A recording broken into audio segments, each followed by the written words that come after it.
No, I said I'll call it tomorrow. They said sugar too. I was like, maybe a bowl of coffee. They should be right. You're great. What did I put some Monday?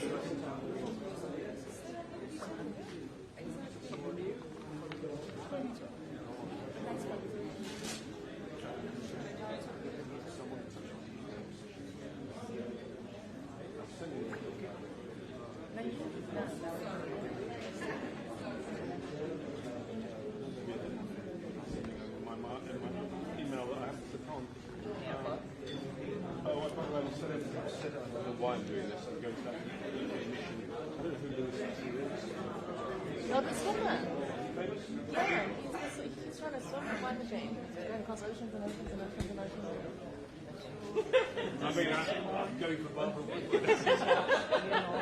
You were qualified. Can you give it? Switch it on and give it. And when you take it back, switch it on. Something like that. Yeah, Swimming down the Hudson. exactly. I can figure out how to do it. Right? I wouldn't do the Hudson. Exactly. But yes, I don't know.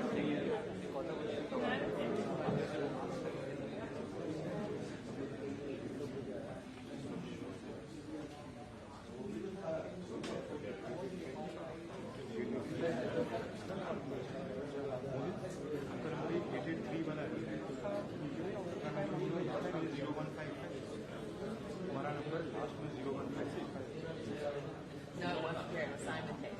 Simon Tate.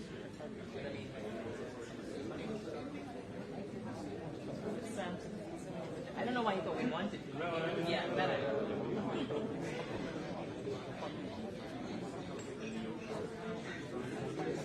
think we kind of sit there.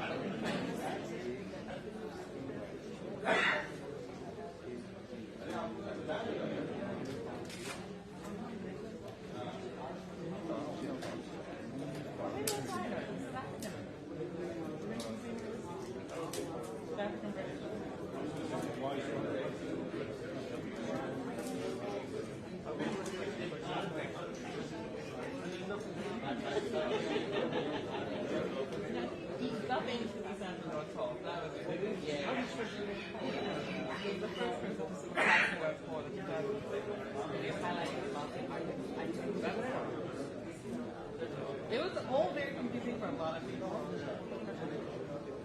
And then you stumbled across a great show like on afterwards. Yeah, he just left me trying to think. You can go once then next story. How I conquer the world. That ranges. No, it's still.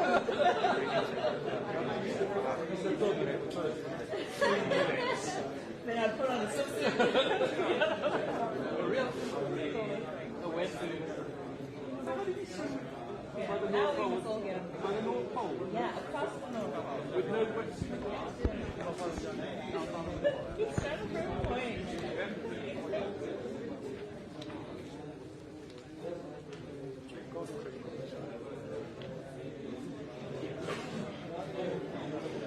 Yes, I think that's exactly what you're for. Insanity. He was sick. He's an extreme swimmer. I said yes to go to meet him. Now you know what I mean? I didn't know who he was. I said, I don't see him as a speeder. sort of things that in the week before, there might be some light. Yeah. He's fascinating.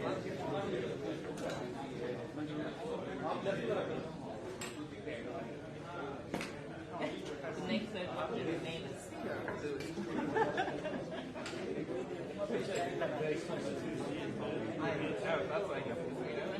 wetsuits at the theater.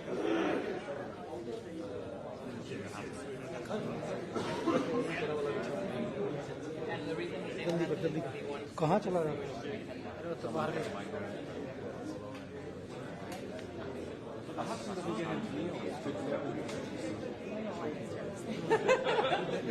I don't but he's coming to New York and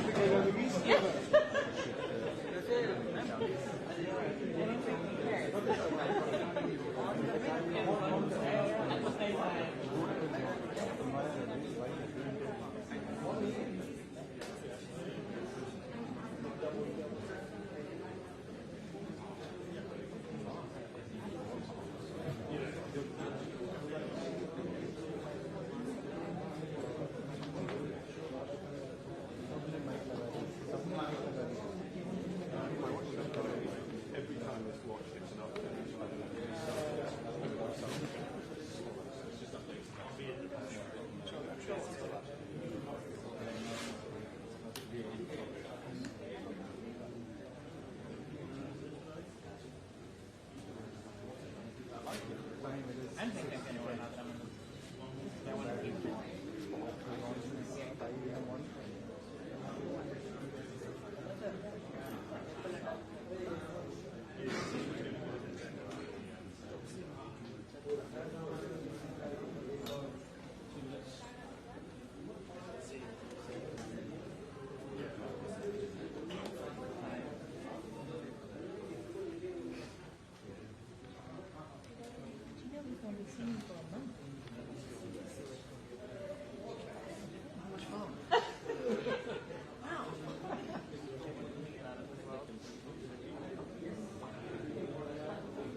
what?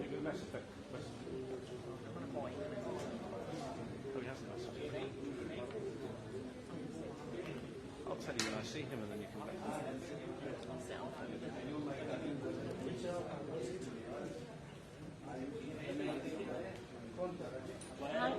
Hi, I'm Nadia from the UN /Day. No, I'm only keeping an eye because we're taking it live, so she wants to ring. No, I just wanted to make sure you know when the SU's coming, so I was going to stay on the phone with you. Hi. You talking to me, Emma? Okay. Okay.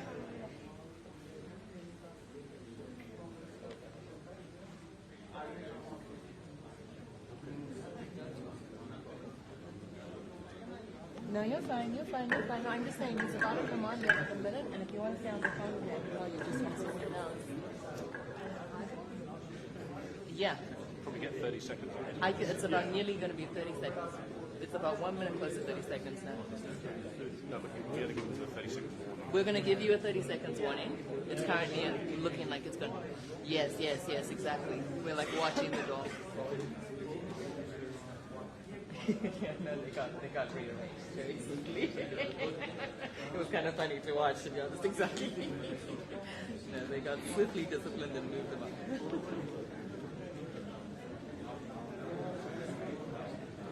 I know, and it's also fair, everyone. Yeah, exactly, and also everyone's working hard.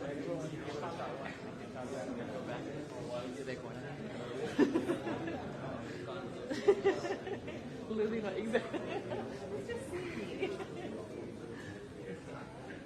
So can I know how he lives. Yes, they're so good. I'm only interested in my high. What are you eating on today? What's your eating on?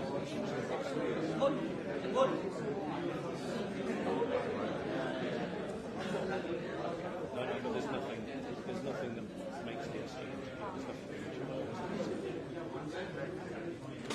No, I'm just checking. Kabir है दूसरी तरफ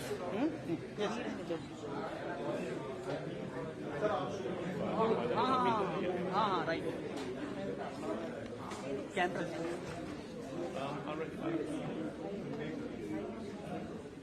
stay down the cameras. And She we'll does, go yeah. out. Yeah, she does. She does. Would you rather she WhatsApp to when we see you? They're clearly people out of the way, and I think stay on the phone. What's the latest on Adrian Finnegan? Adrian Finnegan.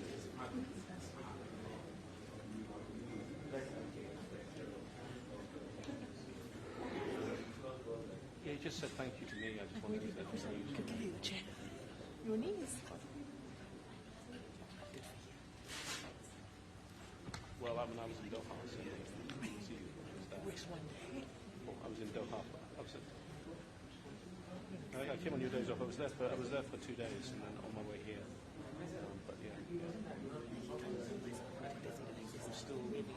Everyone is poised here. It's not normally late, to be honest. It's normally pretty on time.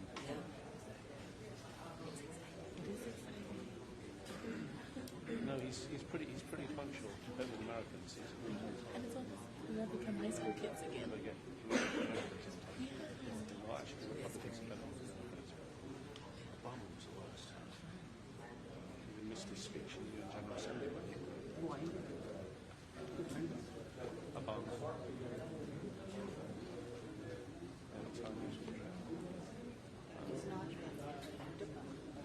He's not ready? Oh, no. You're not passing on info. Go down the moment. Yes, yeah. Save your knees. I can't see him yet. So basically, I'm watching a door, and I can also see a corridor that goes over a path. It's a balcony type thing. It's going to walk along. And I can't see that. I can't even see him on that yet. So when I do, I'll give you a warning. But if you're busy doing other stuff, I can't imagine it's too busy actually.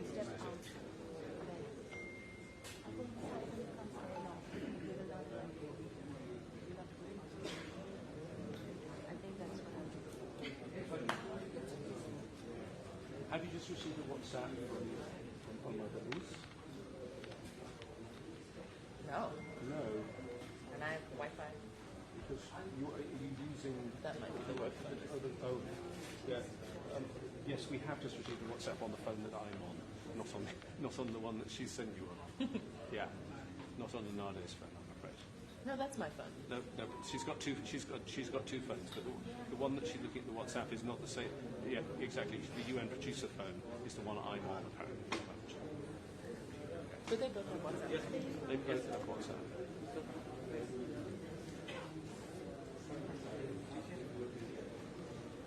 They're sort of clearing the area still.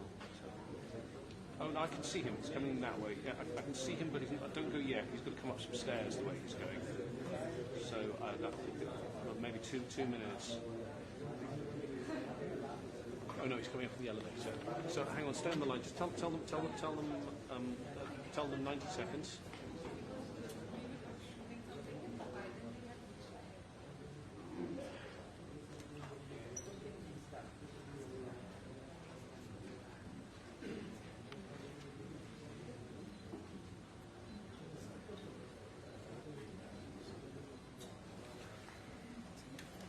I have eyes on him now, about 30 seconds, okay? Good evening. Good evening.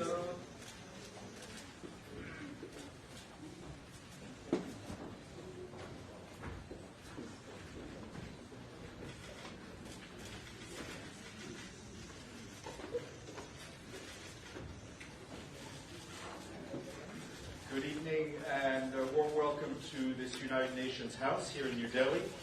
We have with us, as you know, the Secretary General of the UN, who's here in advance for the G20. He will make some opening remarks, and then we will take your questions. Sir, please. Ladies and gentlemen of the media, a very good evening. It is a great pleasure to be back in India for this pivotal G20 summit. And let me begin by expressing my gratitude to India for the warm welcome and my hope that India's presidency of the G20 will help lead to the kind of transformative change our world so desperately needs, in line with the repeated commitment of India to act on behalf of the Global South and its determination to pursue the development agenda. And I welcome the focus on one Earth, one family, one future. This phrase, inspired by the Maha Upanishad, finds profound resonance in today's world, not just as a timeless ideal, but as an indictment of our times. Because if we are indeed one global family, we today resemble a rather dysfunctional one. Divisions are growing, tensions are flaring up, and trust is eroding, which together raise the spectre of fragmentation and ultimately confrontation. This fracturing world would be deeply concerning in the best of times, but in our times it spells catastrophe. Our world is in a difficult moment of transition. The future is multipolar, but our multilateral institutions reflect a bygone age. The global financial architecture is outdated, dysfunctional, and unfair. It requires deep structural reform, and the same can be said about the United Nations Security Council.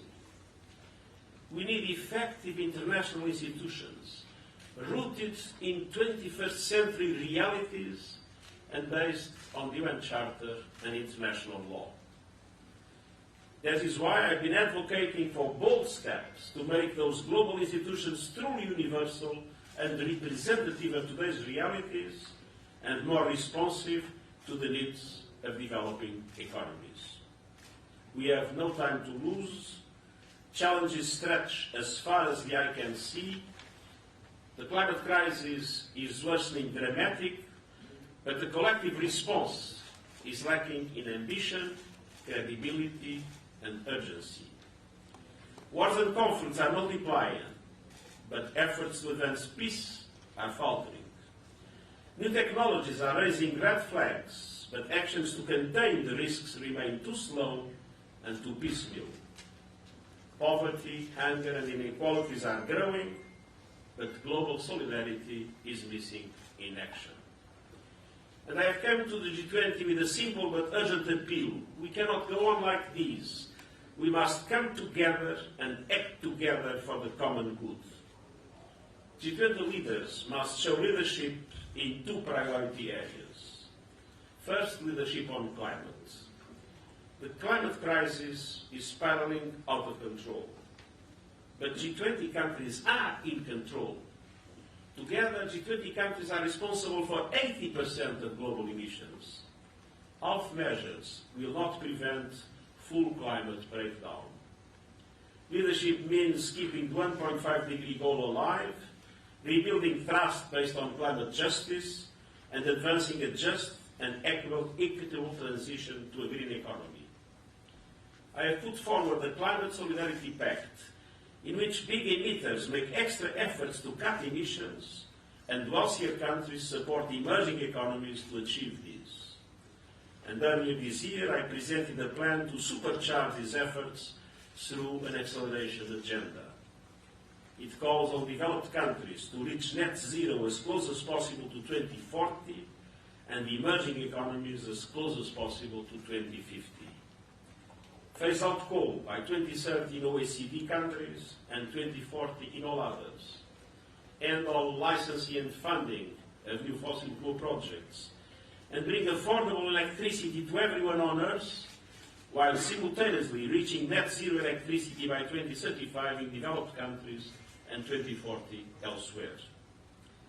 Leadership also means finally delivering on commitments to developing countries by the developed world, including by meeting the $100 billion goal, doubling adaptation finance, replenishing the Green Climate Fund, and operationalizing the Loss and Damage Fund created in the last COP. Ladies and gentlemen of the media, second, the G20 must show leadership in saving the Sustainable Development Goals. I put forward concrete measures that would yield immediate benefits.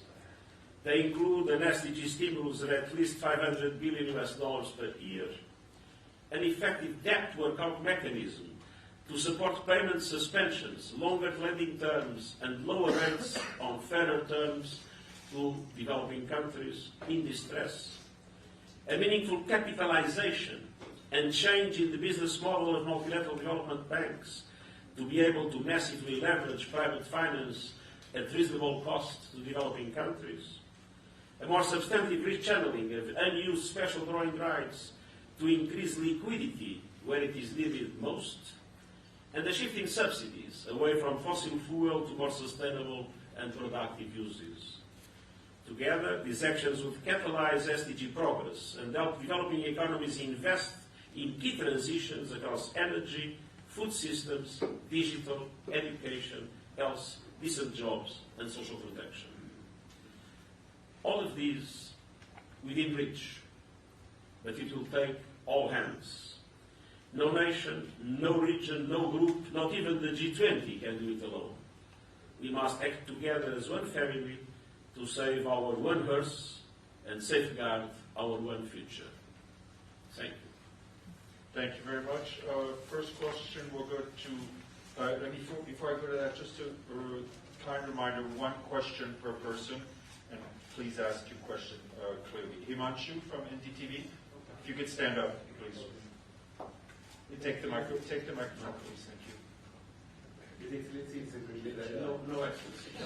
It's a privilege to get this opportunity to interact with you. You've been repeatedly raising the challenges on the climate change front. And I remember you once said that climate change is running much faster than we are. Now, just ahead of the G20 summit, you have again raised this very important question and tried to flag this issue ahead of the G20 summit. What are your expectations from the G20 summit in the context of the points and the concerns and the challenges that you have mentioned on climate change? My main expectation is that G20 countries assume their responsibilities. If there is climate change, 80% of the emissions have a lot to do with it. And 80% of the emissions come from G20 countries. So G20 countries must assume leadership. Assume leadership in two fronts. First, in reducing emissions. But second, in climate justice. Not all countries are equal. We need to find ways in which developed countries are able to support developing countries, but not only in the reduction of their emissions, but also in adaptation, in building resilience for their communities that are suffering the dramatic impacts of climate change just now. I came from the Africa Climate Summit. 20 of the most dramatic hotspots in the world are in Africa, and Africa is the poorest continent. So there is a basic injustice that needs to be addressed, and at the same time, there is an essential ambition that needs to be assumed by G20 countries in line with their responsibilities. Yogita, BBC News.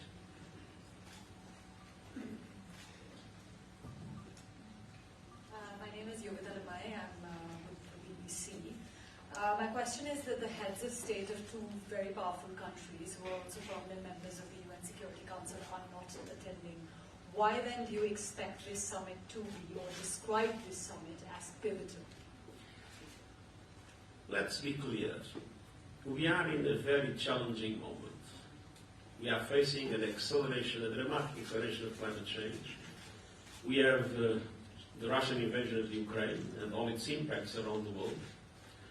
We have new technologies, namely artificial intelligence, being developed in a way in which there is no global cooperation in order to be able to make sure that this development is for good and the risks are known by everybody. So this is an extremely challenging moment. So countries must assume responsibilities independently of whether it's the president or the prime minister or the vice president that comes. The responsibility is the responsibility of countries, and I expect the G20 to assume its responsibilities independently of who represents each country in this summit. Whatever the person that represents the country, the responsibility of the country is the same. Thank you. The young lady in the front row in the red. sir. I'm Vishu from Asian News International, ANI. So, sir, my question is related to India's presidency. Do you see it has any potential to India has the potential to become the voice of the world, and especially of developing countries or underdeveloped nations? I think it is fair to say that India has assumed during the G20 presidency a very strong priority on the development agenda. And at the same time, India has been doing everything possible to fully represent the interests of the Global South in the preparation of this summit. Now, the results will be what they will be. And the responsibility is of G20 in its entirety. But I think it is fair to say that India has indeed corresponded to its promise, not only to speak on behalf of the Global South, but to put the development agenda in the center of the G20 work. Thank you. Zhu, China Global Television, if you could stand up, please. Joe with the CGTN. Thanks, Secretary General. You've addressed the challenges for the SDG flows, realization of that, particularly when it comes to the developing countries, which is even more formidable. There are worries about the mistrust, growing mistrust actually, that may hold the global south. The what? The mistrust. That may pull the global north and south further apart. So scholars argue that monopoly of advanced technology by the north, and also these, as you said, emission rules, and also financial issues facing others developing countries, and also the Ukraine crisis, kind of like in a context of ideological confrontation.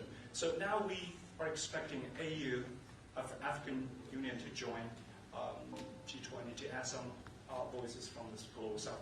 How do you see the current multilateralism promising to unite the global north and south, and how UN continue to address the reforms as the G20 host is now advocating more, reforms of the multilateralism? One of the key aspects of what has been consistently my intervention in the recent past has been to say that facing enormous challenges in a world that is becoming more and more multipolar, we need a strengthened and reformed multilateralism. Some people think that if the world is multipolar, then peace will come by itself. It's not true. Europe was multipolar before the First World War, and in the absence of multilateral institutions of governance, the result was the First World War. So multipolarity requires strong and reformed multilateral institutions. But when one looks at the Bretton Woods system, or when one looks at the Security Council of the United Nations, they do not reflect today's world. They reflect the world at the end of the Second World War, in 1945. Many things have changed. And let's not forget that when these institutions were created, the majority of African countries would not even exist as independent countries. They were still under colonial regimes. So it is clear that if we want multilateral institutions to work properly, we need to adapt their structure, their organization, their power relations within them. We need to adapt them to reflect the reality of today. And this is true for the Security Council, it's true for the Bretton Woods institution, it's true for institutions related to trade, to science, and to many other aspects. We need strengthened and reformed multilateralism to face the challenges of today. And we cannot do it with institutions of the past. Amit, right here from India Today. If you wait for the microphone, please. Right behind you. Thank you. Namaste, sir. I'm Amit Bhardwaj from India Today. You yourself said that the UN Security Council is outdated, and considering the situation of the present, the way India is voicing the voice of the global south, do you think that, number one, there is need to broaden the UN Security Council, and India is a strong contender to become part of the UN Security Council? it's not for me to define who will be in the Security Council. It's for member states. It is obvious that India is today the country of the world with the largest population, and it is obvious that India is a very important partner in the world multilateral system. But it's not for me to decide who's going to be in the Security Council. It is for me to say that I believe we need the reform of the Security Council to reflect the realities of today's world. Thank you. The young lady in the green black stripe right there. Good evening. I'm Divya from the Indian Express. Do you think India presently has the credibility to be a mediator in the Russia-Ukraine conflict? You mean to be a mediator in the Russia? Can India be a mediator? Can India be a mediator? India have a role as a mediator in Russia? I think that when you have a conflict, all efforts of mediation are extremely important. But I don't think we can blame India for the fact that the war is going on, is dragging on. I am not very hopeful that we'll have a peace solution in the immediate future. I believe the two parties are still decided to move on with the conflict. And obviously we need to pay tribute to all those that with good intention try to do everything possible for this dramatic situation to find an end. The gentleman right here in the front row.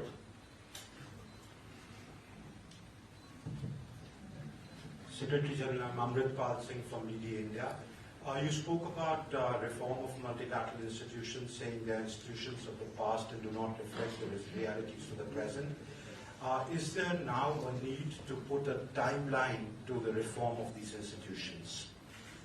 There is a need to do it. I'm not sure if we'll get it, but I think it is urgent. When we see the challenges that we face and the existential nature of those challenges, I do not think we can waste time. Thank you. The gentleman in the black there, here. Yep. Hello, I'm David Asta from EFE News Agency. I wanted to From, ask, sorry? EFE News Agency, the Spanish news agency. EFE, the Spanish news agency. Ah, EFE. Yes. You can speak in Spanish if you want. I'm living in Texas. What will be your message for the Global South when you go to Cuba for G77? Well, my message is very clear.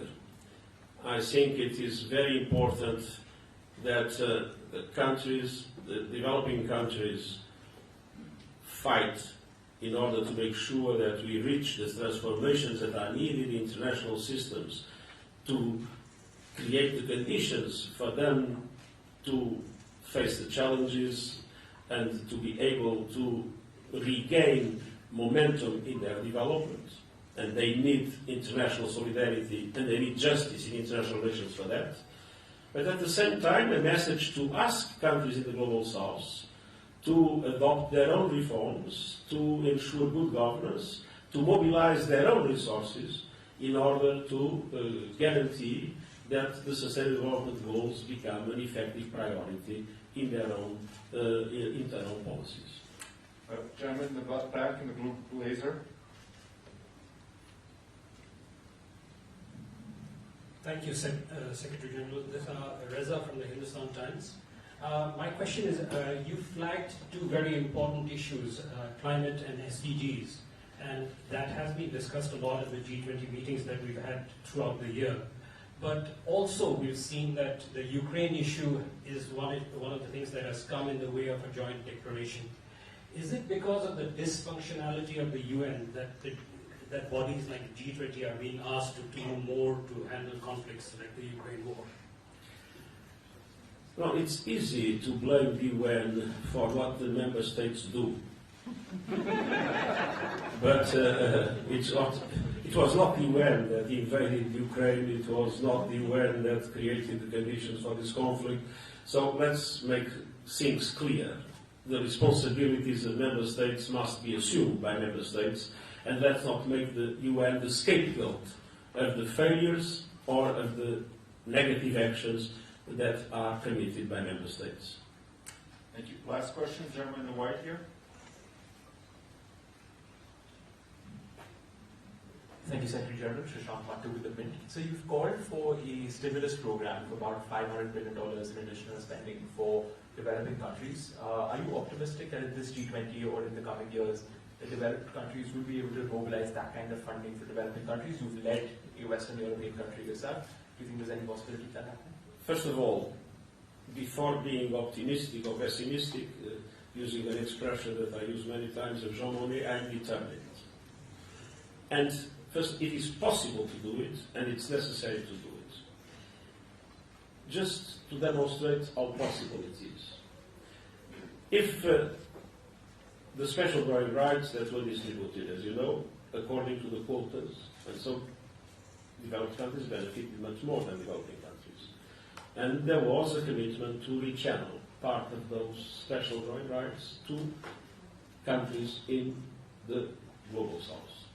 Now imagine that beyond the $100 billion of rescheduling that was more or less promised, that it was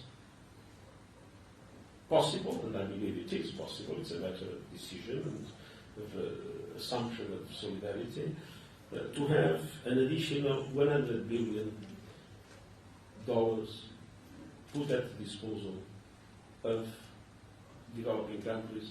And imagine that you use the multilateral development banks to do so.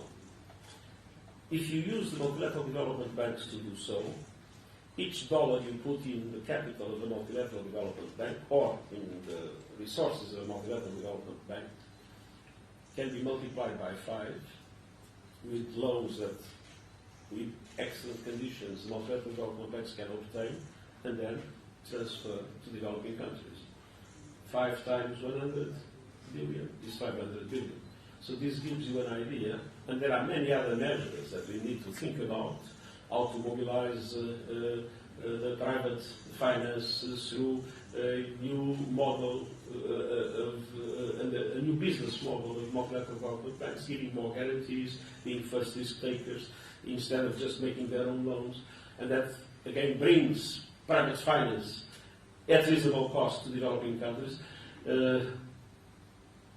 We have been asking for capitalization of the multilateral development banks. Everybody today recognizes, and in a report that was presented to the G20, there is a clear recognition of that need. Again, it's a multiplying effect. So there are many ways to get it.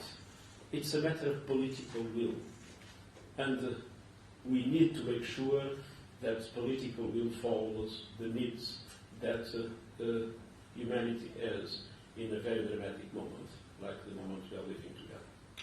On that note, thank you very much. Thank you. Have a good evening. Thank you very much.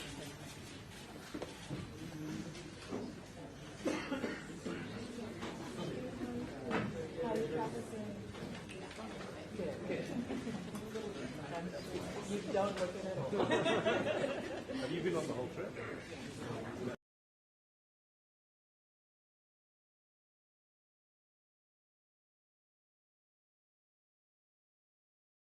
Primary audio circuit for the Reuters live service.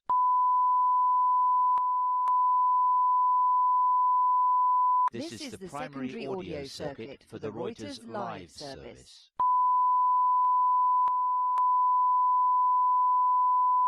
This is the primary audio circuit for the Reuters live service.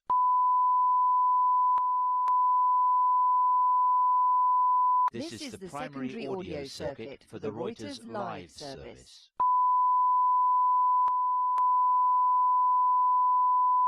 This is the primary audio circuit for the Reuters live service.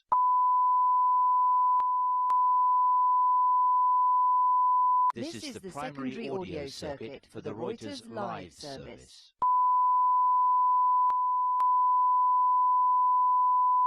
This is the primary audio circuit for the Reuters live service.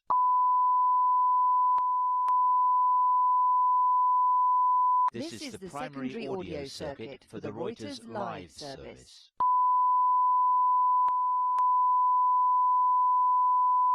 This is the primary audio circuit for the Reuters live service.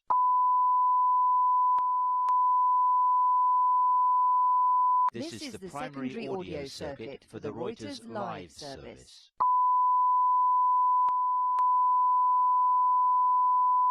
This is the primary audio circuit for the Reuters live service.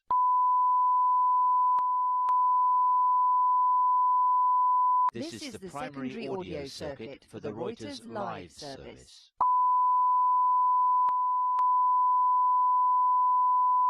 This is the primary audio circuit for the Reuters live service.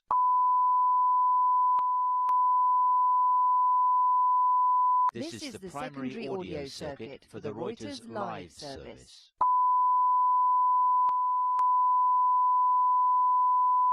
This is the primary audio circuit for the Reuters live service.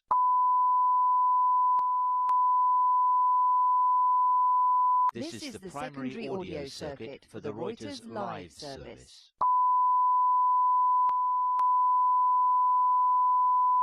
This is the primary audio circuit for the Reuters live service.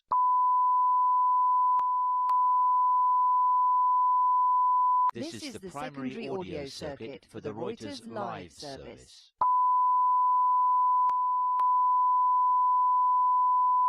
This is the primary audio circuit for the Reuters live service.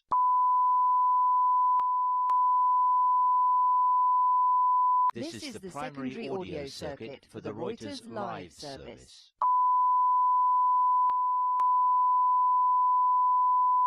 This is the primary audio circuit for the Reuters live service.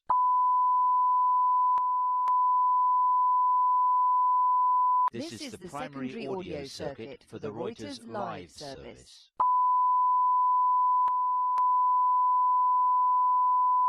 This is the primary audio circuit for the Reuters live service.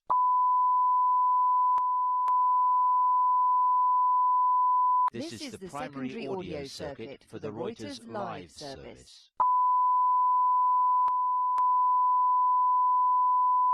This is the primary audio circuit for the Reuters live service.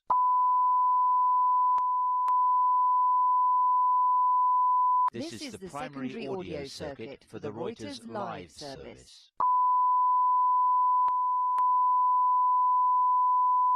This is the primary audio circuit for the Reuters live service.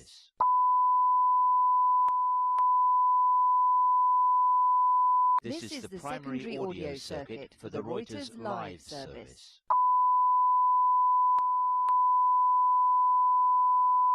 This is the primary audio circuit for the Reuters live service.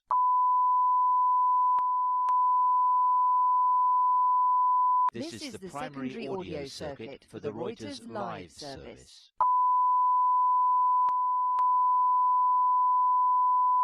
This is the primary audio circuit for the Reuters live service.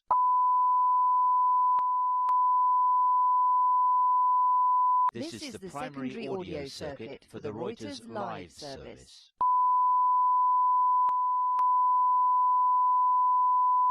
This is the primary audio circuit for the Reuters live service.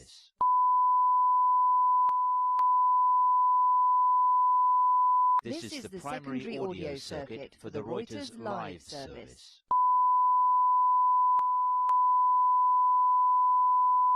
This is the primary audio circuit for the Reuters live service.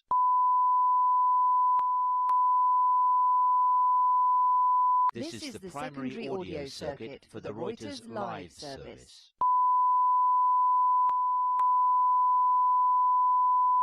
This is the primary audio circuit for the Reuters live service.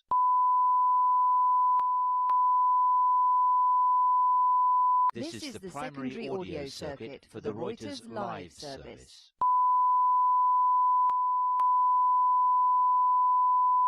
This is the primary audio circuit for the Reuters live service.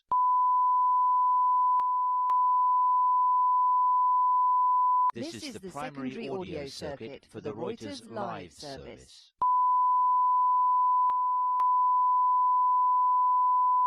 This is the primary audio circuit for the Reuters live service.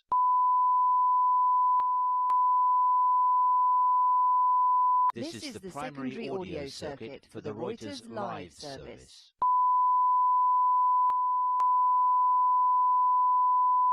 This is the primary audio circuit for the Reuters live service.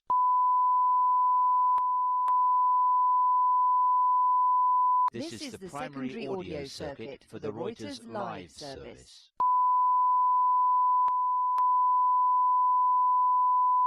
This is the primary audio circuit for the Reuters live service.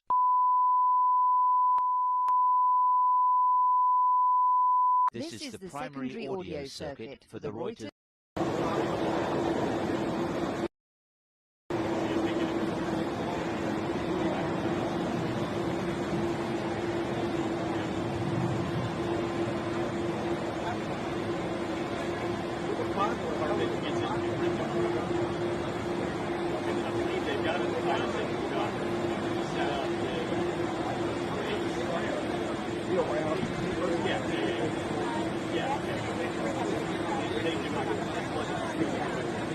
I like this.